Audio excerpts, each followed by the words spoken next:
C'est l'image du jour. Il s'appelle Dmytro Linartovitch. Il est acteur, c'est un acteur célèbre de cinéma ukrainien et on a l'habitude de le voir en séducteur sur grand écran. Voici Dmytro Linartovitch aujourd'hui. Soldat parti sur le front, touché par un éclat d'obus, commotion cérébrale, évacué sur une civière alors qu'il se battait. Où il se battait à Soledar. Non, Soledar n'est pas une grande ville, 11 000 habitants à peine avant la guerre. Non, elle n'est pas entièrement sous contrôle russe. Il n'empêche, c'est un premier succès russe depuis 6 mois après une série de lourdes défaites et cela suffit à en faire en soi un petit événement. Alors à quel prix ? Est-ce un succès de valeur ? Ouvre-t-il des perspectives à l'armée russe et particulièrement à la milice Wagner qui s'en enorgueillit publiquement ce soir ? C'est exclusivement notre succès, dit Prigojine. Rien que cette formule mérite d'être soulignée. Pour en parler, j'ai le plaisir d'accueillir autour de la table ce soir le général Dominique Trinquant. Bonsoir Dominique, ancien chef de la mission militaire française auprès de l'ONU. J'ai le plaisir d'accueillir Isabelle Lasserre. Bonsoir Isabelle. Bonsoir. Quel verre, tout de verre vêtu. Correspondante, spécialiste des questions diplomatiques et militaires au Figaro. Vous êtes ancienne correspondante à Moscou pour Le Quotidien. On a le plaisir d'accueillir Emmanuel Dupuis. Bonsoir Emmanuel. David. Consultant dans le domaine de la défense et de sécurité et d'armement. Vous êtes président de l'Institut Prospective et Sécurité en Europe. Et on a le plaisir d'accueillir le roi des bons mots, mais pas seulement. Vincent Hugeux. Bonsoir Vincent, grand reporter et essayiste. Soyez le bienvenu, vous aussi. Alors d'abord, les faits, tous les faits, c'est bien sûr l'événement du jour, mais on va voir exactement quelle portée il faut lui donner. Où se trouve Soledar ? Qu'a accompli précisément la milice Wagner ? Qu'ont accompli ces forces russes, qui ne sont donc pas celles de l'armée, mais qui sont celles de cette milice ? Quelle est la portée de ce succès ? Voici les indispensables avec Fanny Veil. Bonsoir Fanny. Bonsoir David, bonsoir à tous. À quoi ressemble Soledar, dont on parle beaucoup donc depuis quelques heures, et à quoi ressemble cette ville ? Eh bien, Soledar se trouve au nord de la région de Donetsk, ici, à une dizaine de kilomètres au nord de Bakhmout, où ont lieu également, et depuis longtemps, des combats acharnés. Soledar, c'est une petite ville de 11 000 habitants avant la guerre, l'équivalent, si vous le voulez, de Pornichet en France, mais sans la mer. Voilà à quoi elle ressemblait avant la guerre. Soledar regorge de ressources naturelles et minières, argile, gypse, craie et surtout du sel. Soledar, ce sont 200 km de galeries souterraines et donc cette mine de sel qui a d'ailleurs donné son nom à la ville. On y reviendra tout à l'heure. Les Russes sont-ils aujourd'hui maîtres de Soledar ? Eh bien oui, c'est ce que clamait en tout cas dès hier soir la milice Wagner qui combat là-bas. Pour son chef Evgeny Prigojine, les unités de Wagner ont pris le contrôle du territoire entier de Soledar. Même si, cela dit, il reconnaît lui-même que des combats se poursuivent. Un chaudron a été formé dans le centre de la ville dans lequel des combats urbains se déroulent, dit-il. De fait, d'après les renseignements britanniques, les Russes contrôlent désormais l'essentiel de la ville et il est indéniable que leur progression a été très rapide ces derniers jours. Le 2 janvier, il y a 9 jours, voici à peu près quelle était leur avancée. 5 jours plus tard, samedi dernier, vous le voyez, ils avaient déjà beaucoup avancé, pris tous les quartiers de l'Est et déjà une partie du centre. Et aujourd'hui, eh bien, voilà où ils en sont. Les Russes ont pris environ la moitié du centre-ville. D'ailleurs, on les voit sur cette vidéo devant le bâtiment de l'administration municipale, qui est donc passé sous leur contrôle. Et surtout, ils contrôlent désormais également le sud de la ville, toute cette partie qui n'était pas encore sous leur contrôle il y a encore quelques jours. Mais cela dit, David, des soldats ukrainiens sont toujours embusqués dans le centre de Soledar ainsi qu'au nord de la ville. Un point particulier cristallise l'attention, la fameuse mine de sel dont je vous parlais à l'instant. Avec cette image symbole, Evgeny Prigojine, donc le chef de la milice Wagner, dans les sous-sols de cette mine. L'enjeu n'est pas mince puisque le contrôle de cette mine permettrait aux Russes d'abriter des armes et des hommes en toute sécurité à l'abri de l'artillerie ukrainienne. Mais cette image atteste-t-elle du fait que les Russes ont désormais pris la mine ? Ce n'est pas encore établi. Wagner elle-même ne l'affirme pas encore clairement. Bref, un succès militaire, oui, mais pas encore une victoire définitive. Même si, disons-le, fait plutôt rare, les Ukrainiens décrivent eux-mêmes une situation quasi désespérée. Tout le monde sait bien que l'on va abandonner la ville. Je voudrais juste comprendre l'intérêt de se battre maison par maison. Pourquoi mourir si nous nous apprêtons de toute façon à partir, déclare un soldat ukrainien sur la chaîne CNN. Voilà, vous avez établi la nuance, mais question maintenant sur cette poussée, sur ce premier succès depuis 6 mois. À quel prix ce succès a-t-il été réalisé? Il faut être clair, David, ça a été une boucherie. Boucherie côté ukrainien d'abord. Kiev a voulu défendre jusqu'au dernier moment. On parle de dizaines de morts par jour. Écoutez le conseiller du président ukrainien, Mikhailo Podolyak. Все, що сьогодні відбувається в напрямку Бахмутському чи Солидарському, це найбільш кривавий. Дуже багато крові, дуже багато артилерійських дуелей, дуже багато контактного бою, особливо в Солидарі сьогодні. Це найгарячіша точка сьогодні в війні. Et puis vous avez montré aussi tout à l'heure cet homme, cet acteur devenu soldat, Dmytro Linartovitch, qui a été grièvement blessé au visage au combat. On l'écoute. Що ми на Богом даній землі. Нас ніколи не зламати. Ми перемагаємо. Слава Україні! De toute évidence, c'est du côté russe que les pertes sont peut-être les plus nombreuses, les plus lourdes. De nombreuses vidéos attestent par exemple de la violence des combats. On imagine donc que les bilans sont très élevés. Certaines sources ont parlé de 6 morts russes pour 1 mort ukrainien, ce qui n'est pas totalement illogique. Pardonnez-moi, parce qu'on sait que dans ces circonstances, l'attaque est toujours plus meurtrière que la défense. Deuxième question, en quoi la conquête de Soledar, si elle est définitive, comme semblent penser les renseignements britanniques dans les jours qui viennent ou les heures qui viennent, ou encore même certaines sources ukrainiennes, si elle est définitive, en quoi cette conquête est-elle un succès militaire important? Eh bien, soyons clairs, là aussi, David, il y a d'abord un intérêt symbolique, parce que les Russes n'ont pas conquis la moindre ville depuis 6 mois. Un intérêt symbolique encore plus fort pour cet homme au centre de l'image, Evgeny Prigojine, et donc sa milice Wagner, parce que l'unique avancée importante russe vient d'eux, et non pas de l'armée régulière. Exclusivement d'eux, même, appuie Prigojine, c'est son terme. Maintenant, d'un point de vue militaire, non. Clairement, la conquête de Soledar ne peut pas être considérée comme un événement militaire important.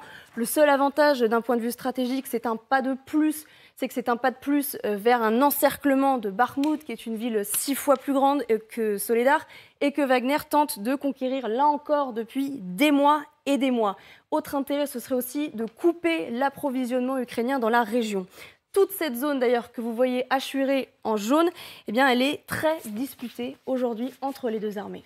Dernier point, donc on parle beaucoup de Wagner. On parlait d'un succès pour Wagner. Comment est-ce que le Kremlin réagit aujourd'hui? Eh bien, c'est là que c'est assez éloquent. On aurait pu penser que le Kremlin profiterait de cette avancée pour se vanter d'un succès, enfin un succès sur le terrain. Il n'en est rien. Moscou s'attache au contraire à calmer les ardeurs d'Evgeny Prigojine. Il ne faut pas se presser. Attendons les déclarations officielles, déclare le porte-parole du Kremlin, Dmitri Peskov. Cache ta joie, on pourrait dire aujourd'hui. On décèle clairement la bataille d'influence et de réputation qui se déroule entre, d'un côté, l'armée régulière, dirigée par Sergei Shoigu à gauche, et l'armée privée de Wagner, dirigée donc par Evgeny Prigojine. Alors arrêtons-nous pour tirer les enseignements, puis Fanny, on vous retrouvera pour un autre point.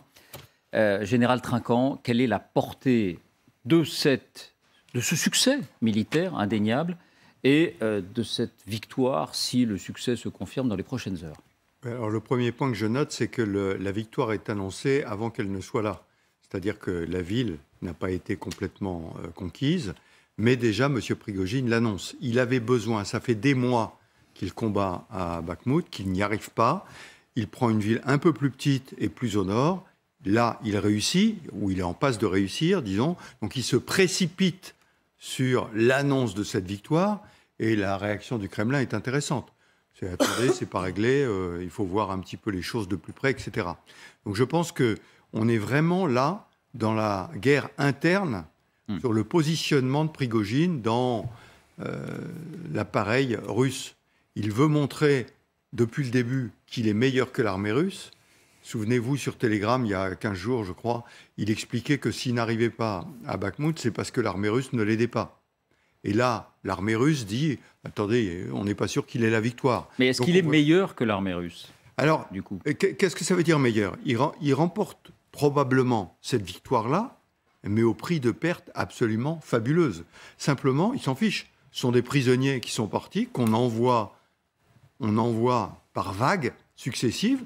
Ça n'arrive pas à rompre le front à Bakhmout. Ça arrive à Soledar, peut-être parce que les Ukrainiens ont fait une erreur de positionnement. C'est pas impossible aussi. Hein. Mais ce sont des pertes énormes. Vous disiez tout à l'heure, bon, on dit qu'il faut 6 à 7 en rapport de force pour prendre des positions ukrainiennes qui sont très bien préparées, il faut le rappeler, mais c'est 6 à 7 qui disparaissent tous les jours, en rapport, hein, j'entends. Et donc, oui, il remporte une victoire, et comme il le disait lui-même, c'est l'abattoir, c'est la boucherie. C'est le mot que Prigojine donnait aux attaques dans Bakhmout. Donc, oui, peut-être qu'il va remporter une victoire. N'arrivant pas à conquérir la grande ville, le moindre village pour lui ou une petite ville est une victoire. Alors, il y a un intérêt économique derrière aussi, hein, parce que souvenons-nous que Wagner, ce sont des prédateurs. Au Mali, ce sont les mines d'or. En République centrafricaine, les mines de diamants. Ici, mines de sel et autres. C'est aussi son intérêt. Il faut que ça et lui d'un point de rapporte. vue militaire, est-ce que ça lui ouvre un nouveau champ? Est-ce que ça ouvre la voie vers de nouvelles victoires? Alors, un nouveau champ, je ne sais pas. On voit bien la possibilité d'encerclement de Bakhmout à partir du nord, qui est possible. Hein. Simplement, moi, je pense que Wagner n'a pas les moyens d'exploiter l'offensive. Il a eu les moyens, probablement, de prendre cette partie-là, mais pour exploiter l'offensive, il faut, et c'est là qu'il va encore se plaindre de ne pas avoir de chars, pas d'artillerie, pas de blindés, et que finalement, il n'a que des soldats qu'il envoie, des fantassins qu'il envoie au casse-pipe, quoi. Isabelle, peut-on comparer les victoires ukrainiennes retentissantes de septembre et de novembre, d'abord à Liman, près de Kharkiv, et puis à Kherson, au sud, avec aujourd'hui cette victoire annoncée, ce succès militaire, en tout cas russe, à Soledar? Alors moi déjà, je resterai prudente, parce qu'on avait dit la même chose il y a 15 jours de Bakhmout, et Bakhmout n'est toujours pas tombé aux mains des forces russes. Et à l'époque, ils avaient fait une incursion au centre-ville, on a cru que la ville était tombée, et puis finalement, elle n'est encore jamais tombée. Cette réserve mise à part, qui a été d'ailleurs exprimée par Vladimir Poutine, peut-être pour des raisons politiques, pour cadrer un petit peu Prigojine, qui commence à être un rival un petit peu peut-être embarrassant, la réponse est clairement non. Pourquoi ? Parce que cette ville est complètement détruite et qu'à part effectivement les mines de sel dans lesquelles Prigojine pourra se servir financièrement par la suite et dans lesquelles, en attendant, il pourra entreposer ses armes et voire même peut-être le seul intérêt militaire, c'est peut-être de pouvoir prendre ces 200 km de tunnels pour en fait faire des incursions en territoire ukrainien. À part ça, c'est une ville complètement détruite dont ils ne pourront rien faire. Et c'est quand même une toute petite ville de 11 000 habitants. Si cette victoire est confirmée demain ou dans les jours qui viennent, ce sera une petite victoire symbolique. Ça ne changera pas le cours de la guerre. Et à mon avis, dans 15 jours, on ne saura même déjà plus où est Soledar. Enfin, Bakhmout serait une conquête quand même beaucoup plus importante et beaucoup plus signifiante. Parce que à Bakhmout, on se bat depuis des mois, donc c'est un enjeu qui est public en fait. Quand bien même donc cette victoire serait achevée, Emmanuel, vous partagez le même sentiment? Oui, alors Isabelle a raison, hein, Bakhmout est 6 à 7 fois plus grand que Soledar, donc on se focalise sur la conquête d'une petite ville de 10 000, 11 000 habitants. Je ne suis pas certain que ça ressemble vraiment à Pornichet avant le conflit, mais enfin néanmoins ça ressemble plus du tout aujourd'hui. Non, par contre, ce qui est important, c'est... À Guérande peut-être. Pour le sel. Pour le sel, à la rigueur. J'ai bien compris que c'était pour ça qu'il y avait cette comparaison. Néanmoins, il n'y a pas que du sel, hein, c'est surtout des mines de gypse et d'argile, ça a été mentionné. Le sel, c'est anecdotique, c'est l'attractivité touristique. La vraie densité économique, c'est évidemment le gypse, les mines de gypse, c'est la raison pour laquelle les images que l'on voit sont une petite victoire pour Evgeny Prigojine. Parce que Evgeny Prigojine ne cessait de dire qu'il n'avait pas de matériel militaire de toute façon, que c'était parce que les Russes ne fournissaient pas l'appui-feu nécessaire que ça prenait énormément de temps. Et donc la preuve en est qu'en fait, ils ne visaient pas la ville, mais que la mine. Et pas pour entreposer des armes. Pour ensuite faire comme en Syrie, garantir ou négocier un accord. Wagner a aidé les troupes russes de manière supplétive en échange de 25% du raffinage du pétrole syrien. Et puis évidemment, ça a été mentionné, 2 mines en Centrafrique et 2 mines au Mali et peut-être des futures mines au Burkina. C'est comme ça qu'il fonctionne. Il ne faut pas s'étonner. Moi, ce que je retiens aussi, c'est le fait que Dimitri Peskov a résumé la situation. La victoire de Wagner ne plaît pas à tout le monde à Moscou. Premièrement, parce à ce point-là. Premièrement, il ne cesse de dire sur sa propre chaîne, la chaîne de Wagner, que c'est une victoire de Wagner et pas une victoire de la Russie. Il va plus loin, il dit même l'assaut a été exclusivement mené par les hommes de Wagner. Il fait le sens de l'autopromotion. Alors là, il a partiellement raison, mais les hommes de Wagner sont accessoirement des prisonniers qui ont été retenus ou qui ont été ponctionnés. On parle de 40 000 membres des colonies pénitentiaires. On parle d'un rapport de 1 à 6 en termes de victimes. Il y a eu, en gros, sur Bakhmout et sur Soledar, 10 000 décès du côté de Wagner. Donc 10 000 morts du côté de Wagner. C'est les chiffres qui circulent du côté ukrainien pour évoquer le niveau de perte. Et donc, pardonnez-moi, ça veut dire que si on parle de 40 000 prisonniers recrutés par Wagner pour aller au front, 1 sur 4 est mort rien que dans cette bataille-là, dans cette zone-là. C'est Evgeny Prigozhin, le fondateur et président de Wagner, qui évoquait le fait qu'à une époque, il y a quelques mois, il parlait de conquête militaire de quelques centaines de mètres. Maintenant, son narratif a changé, maison par maison, fenêtre par fenêtre, en disant qu'il y avait 500 lignes de défense à Bakhmout. Donc en gros, c'est non seulement une victoire à la Pyrrhus, mais c'est une victoire par dérivation. Ne pouvant pas gagner Bakhmout, il a jeté son dévolu sur une ville moins défendue. Parce que c'est sans doute là dont une des clés de lecture de cette victoire, c'est que les Ukrainiens ne défendaient moins Soledar pour se focaliser sur Bakhmout. La vraie question, c'est que fera-t-il de sa victoire? Est-ce qu'il va aller vers Bakhmout? Ou alors il va revenir à Moscou en disant « Regardez, je suis le seul à avoir gagné une victoire depuis octobre dernier ». Et dans ce cas-là, est-ce que ça signifierait que Wagner serait auréolé de cette victoire, Vincent? Tout se passe comme si, alors victoire à la Pyrrhus ou à la Pyrrhus, comme on l'entend, tout se passe comme s'il s'agissait d'un succès terriblement embarrassant pour le Kremlin. D'où la retenue de Dimitri Peskov. Pourquoi? Parce que d'une certaine manière, Poutine et son orchestre ont joué à l'apprenti sorcier. À un moment donné, dans l'adversité, ils sont obligés quasiment de sous-traiter une partie de la guerre à des supplétifs tchétchènes ou les soudars et les tolards de Wagner.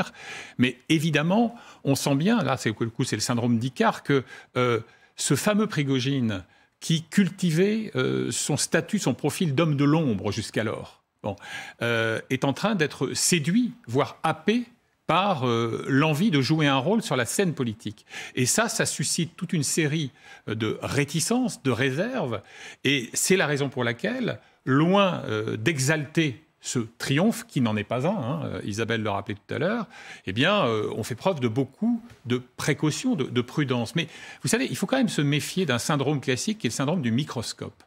Il y a une sorte de focalisation obsessionnelle sur l'enjeu très relatif de Soledar, dans lequel nous-mêmes nous risquons parfois d'être entraînés. Il faut garder à l'esprit la nécessité d'élargir la focale et inscrire ça dans le temps moyen et le temps long. Je ne prétends pas là qu'il s'agit de dénier, mais je remarque plusieurs choses. D'abord, les déclarations de Prigojine lui-même sont ambiguës et contradictoires. Il dit « victoire exclusivement maison, de mes hommes », et il dit aussi « mais il y a encore des batailles au cœur de la ville ». Il faudrait savoir.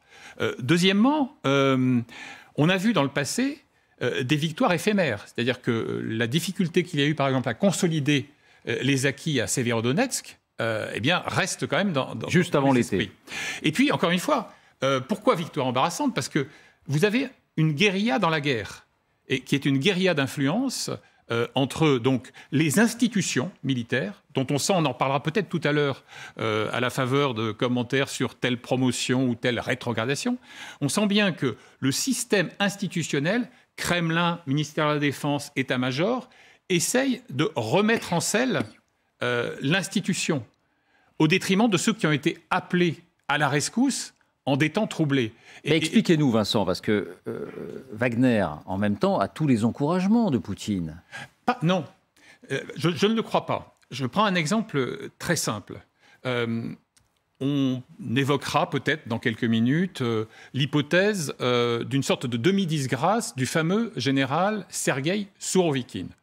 Disgrâce, si c'est le cas, paradoxal, puisqu'il apparaissait comme celui qui avait mis un peu d'ordre opérationnel dans le grand bazar de l'armée de la Fédération de Russie. Bon.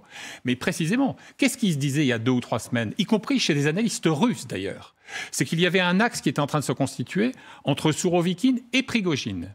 et que Sourovikine serait allé jusqu'à fournir de l'armement et des munitions à Prigojine. Et donc, on peut aussi lire ces révolutions de palais ou de casernes, comme vous voudrez, comme, encore une fois, cette volonté de remettre l'Église orthodoxe au milieu du village sur le champ de bataille. Mais allons-y.